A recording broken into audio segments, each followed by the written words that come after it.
राहता येथील सामाजिक कार्यात अग्रेसर असणारी साईयोग फाउंडेशनद्वारे पुण्यश्लोक अहिल्यादेवी होळकर यांच्या 301व्या जयंतीनिमित्त त्यांच्या कार्याला अभिप्रेत असे वृक्ष संवर्धन व स्वच्छता अभियान दहेगावच्या लोकनियुक्त सरपंच सौ पूनमताई संदीप डांगे यांच्या मार्गदर्शनाखाली सदतीघाट खटकळी परिसरात राहता येथे राबविण्यात आले। संपूर्ण परिसर साफ करण्यात आला। सरपंच पूनमताई डांगे व इतर महिला सदस्यांच्या हस्ते पुण्यश्लोक अहिल्यादेवी होळकर यांच्या प्रतिमेला पुष्पहार अर्पण करून अभिवादन करण्यात आले। साईयोग फाउंडेशनचे ज्येष्ठ सदस्य बाळासाहेब गाडेकर यांनी सर्वांचे स्वागत करून प्रास्ताविक केले। ज्येष्ठ सदस्य अनिल सातव यांनी अहिल्यादेवींचा जीवनपट उलगडत पुण्यश्लोक ही पदवी त्यांना देण्यामागील कारणीमीमांसा विशद करून मुक्ता स्वयंवराची रोचक कथा सांगितली। अनेक संकटांना तोंड देऊन सलग 30 वर्ष लोककल्याणकारी राज्य करणाऱ्या एकमेव महिला त्या ठरल्या आहेत। देशामध्ये असे गाव नाही जेथे अहिल्यादेवींचे काम व नाव नाही, असे ते शेवटी म्हणाले। सरपंच पूनमताई डांगे यांनी मनोगत व्यक्त करताना त्या म्हणाल्या की दुष्काळावर मात करण्यासाठी अहिल्यामातांनी प्रत्येक गावात नवीन बारव तयार करून जुन्यांचा जीर्णोद्धार करत प्रत्येक नदी किनारी घाट बांधले। तसेच महादेवाचे मंदिर बांधून वृक्षारोपण व वृक्ष संवर्धन करून परिसर सुंदर व भक्तिमय केला। जलसंधारण, बालविवाह व हुंडाबंदीसाठी कडक कायदे करत जनसामान्यांचे जीवन सुखी करण्यासाठी प्रयत्न केले। त्यांना अभिप्रेत असेच कार्य साईयोग फाउंडेशन करत असल्याचे नमूद करत कौतुक केले।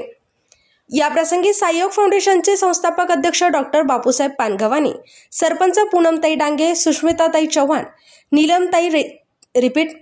नीलमताई चेनुके, ॲडव्होकेट गोरखनाथ दंडवते, भाऊसाहेब बनकर, अनिल कांदळकर, संदीप डांगे, बबलू फटांगरे, विलास वाळेकर, मनोज पिपाडा, रंगनाथ सदापळ, विठ्ठल निर्मळ, शिवाजी पोटे, ज्ञानेश्वर आरणे, दीपक दंडवते, सीताराम बावके, सुभाष दंडवते, संजय वाघमारे, नारायण गाडेकर, अंकुश गांधी, चिरंजीव विराज कैलास चेनुके, चिरंजीव अर्जुन परमेश चव्हाण आदी मान्यवर उपस्थित होते।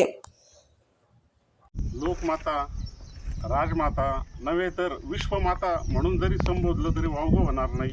अशा अहिल्यादेवी यांची 301वी जयंती आज आपण सगळेजण साजरी करत आहोत। यांना लोक ज्यावेळेस हे राज्य करत होते त्यावेळेस माताजी म्हणून संबोधलं जायचं। आजही तिकडं त्या मालवा जो एरिया आहे त्याच्यामध्ये माताजी म्हणूनच संबोधलं जातं।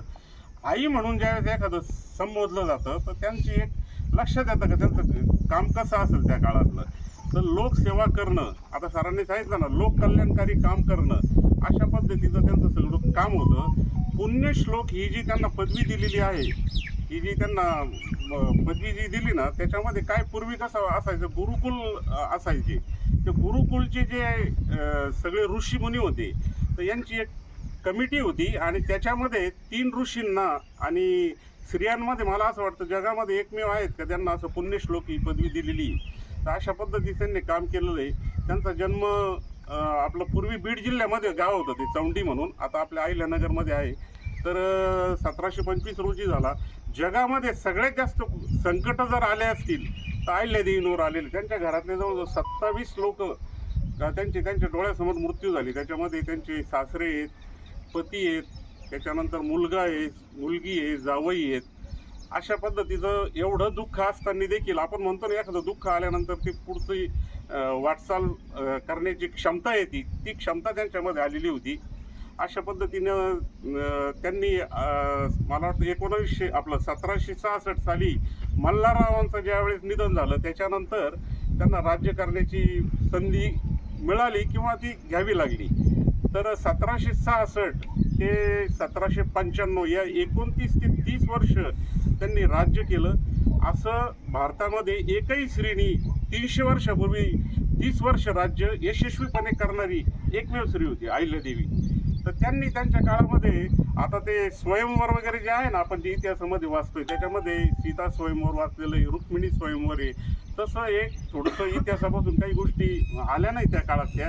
तर मुक्ता स्वयंवर म्हणजे त्यांच्या मुलीचा जो विवाह झाला तर काही एक विशिष्ट जी जात होती ना, तर ते त्यावेळेस दरोडेखोरी वगैरे करायचे। त्यांना मग बोलून घेतलं अहिल्यादेवींनी की मग तुम्ही का बरं हे रस्ते वगैरे लुटता। मग त्या लोकांनी सांगितलं म्हणे आम्हाला उपजीविकेचं काहीच साधन नाही म्हणे। म्हणून मग त्यांना बोलून म्हणे मग तुमची समस्या सोडवण्यासाठी मी जर तुम्हाला जमिनी दिल्या तर तुम्ही ते कसाल का। मग हे सगळं हे करून त्यांना जमिनी दिल्या आणि यांना थांबवण्यासाठी यांच्या काय आहे दरोडे चोऱ्या तर जो कोणी असा एखादा युवक असेल, कुठल्याही जाती धर्माचा असेल तो, त्यांनी जर हे सगळं थांबवलं तर माझ्या मुलीचं लग्न मी त्याच्याबरोबर करेल. मग त्यांच्याकडे एक सरदार होते फणसे म्हणून, आपल्या निफाड तालुक्यातलेच आहेत ते फणसे. त्यांचा मुलगा यशवंत फणसे तो पुढे आला आणि मग त्यांच्याबरोबर ते ज्यावेळेस सगळं हे थांबलं गेलं आणि ते लग्न त्यांच्या मुलीचं त्या यशवंत फणसेबरोबर करण्यात आलं. तर अशा पद्धतीनं अनेक निर्णय घेतलेले. म्हणजे त्यांनी हुंडा पद्धत जस्ट सुरू झालेली होती त्या काळात काय झालं, इंग्रजांचं राज्य येण्याची वेळ, सरदार होतेच पूर्वी, तर ह्या दोन्ही तिन्ही क्रायसिसमध्ये सापडल्यामुळं बऱ्याच काही समस्या येत होत्या. तर हुंड्यामध्ये त्यांनी असं घेणारा देणारा तर दोषी धरला, पण तो मध्यस्थी करणारा होता ना, त्याला सुद्धा त्यांनी शिक्षा केली होती. त्याच्यामुळं बऱ्याच काळ त्यांच्या काळामध्ये हुंडाबळी ही पूर्ण नामशेष झालं होतं. त्याच्यानंतर त्यांचा एक खाजगी कोष होता 17 कोटीचा त्या काळातला. 17 कोटीचा म्हणजे 16 जिल्हे त्यांच्या ताब्यात होते. फार मोठं राज्य साम्राज्य त्यांचं होतं. त्यांना अनेक बाकीचे जे किस्से आहेत ते सगळे आपण ऐकलेलेच आहेत की बाबा त्या लढाईला राघोबादादांनी ज्यावेळेस हे केलं तर यांनी एक पत्र पाठवलं. ते सगळे पत्र ह्या ज्या सगळ्या गोष्टी नाही सगळ्या लिखित आहे. सगळ्यात महत्त्वाचं म्हणजे जिथं जिथं जीर्णोद्धार केले ना एवढ्या मंदिरांचे, आज एक पाकिस्तानमध्ये एक नेपाळमध्ये ते मंदिर, अनेक मंदिर आहेत. विविध प्रकारचे झाडं त्यांनी लावले, ते झाडं जोपासले, आज पण ते आहेत झाडं. प्रत्येक महादेवाच्या मंदिराचे तिथं जे झाडं आहे ना अशी 100, 200, 300 वर्षापूर्वीचे, तर ती एक त्या पद्धतीनं सुरू केलेलं होतं लोकांनी झाडं लावण्याचं. तर त्याच्यामध्ये यांचा सिंहाचा वाटा आहे. आपलं वॉटर कन्झर्वेशनचं आजच्या काळात जेवढं काम नाही झालं तेवढं काम त्या काळात अहिल्यादेवींनी केलेलं आहे. इतिहासामध्ये काही ज्या गोष्टी आल्या नाही तर आता हळूहळू त्या लोकांपर्यंत यायला लागल्या. अशा या मातेचे आज 301वी जयंती होती. जास्त वेळ काही येत नाही, बोलण्यासारखं बरंच काही आहे. तर त्यांच्याबद्दल एकच सांगाल मी, देशात असं गाव नाही का जिथं आईले मातेचं काम अथवा नाव नाही. सगळे त्यांचे नाव सगळीकडे आहे त्यांचं. आज पानगावले सरांचं विशेष आभार याच्याकरता का सरांना काल पुण्याला जायचं होतं, पण त्यांनी आज ते म्हणे की आज आपल्याला कार्यक्रम आहे, तर मग मी आजच्या कालचा त्यांनी कॅन्सल केला. आज दुपारी ते जाणार आहेत मला असं वाटतं. आणि आपण सगळे सरपंच मॅडम आणि सगळे उपस्थित राहिला, सगळ्यांची खूप खूप धन्यवाद.